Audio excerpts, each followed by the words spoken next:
Hello, I'm BrigantiaBlackbird of BlackbirdsBrew. Happy Friday. Welcome to Storyteller's Corner.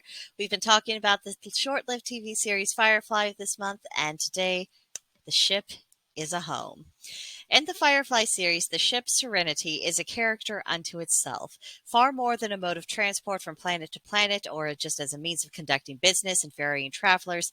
The ship has been made into a home, and its occupants are a thrown-together family. Crew members have their private quarters that serve as their bedrooms, and you see bits and pieces and clues of their personalities and how they did their spaces up. Then we have Anara, who rents out an entire shuttle that serves as her personal apartment as well as her place of business. And there are various rooms for passengers to retreat to. A little bit more anonymous, but any of the passengers who've been there for a while, you see a little bit more of them in the spaces. Then there are common areas of the ship. I remember there's a small lounge, and then there was a kitchen complete with a large dining table. It was common in the series for everyone aboard to gather together for meals, play cards, and generally socialize. The ship has more utilitarian spaces, but even then it's common to see traces of the personalities of the people who use them most. The best example being the navigation and flight seat. The pilot wash had a collection of dinosaur toys just arranged on the console, and it was just because he liked them.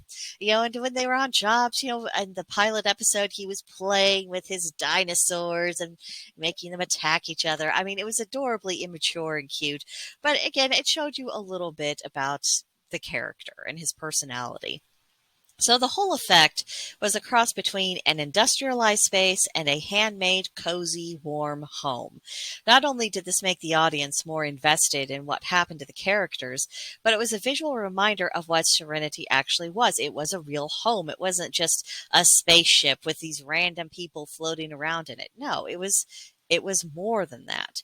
And each of these characters in their own way was an outcast of sorts. Even people who are accustomed to being on the outside of things still benefit from having an inner circle of people who can rely upon each other.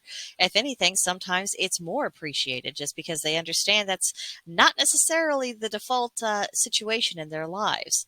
And yes, of course, there was conflict amongst their characters and nobody was perfect, but together they managed to pull through. And that's a very comforting idea, particularly as so many people these days see all relationships as strictly transactional, strictly utilitarian, and ultimately disposable. But we have an innate desire to belong somewhere and to have meaningful relationships in our lives. Sometimes circumstances require that we learn to do without, but human beings tend to be stronger and better off when they have a community that's actually worth having. And whether we're talking about the ship in the TV series or the place where we live, creating a home and being surrounded by people we care about and who care about us is of great importance.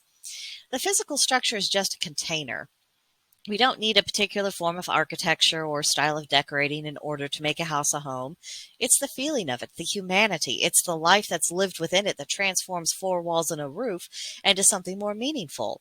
And it's easy to get wrapped up in the physical aspects of a home. I mean, and some people have rather nice looking spaces, good quality furniture, valuable objets d'art. And yet the atmosphere of their spaces has something lacking. And there's just no soul to it. And the people who are inside of that house treat it as just a place to eat, sleep, and then dash off to whatever they do next. But they're not really living there. And on Firefly, the characters truly lived on the ship, and the important things, mundane things, life-altering things all took place there. It was their haven as much as it was their chariot.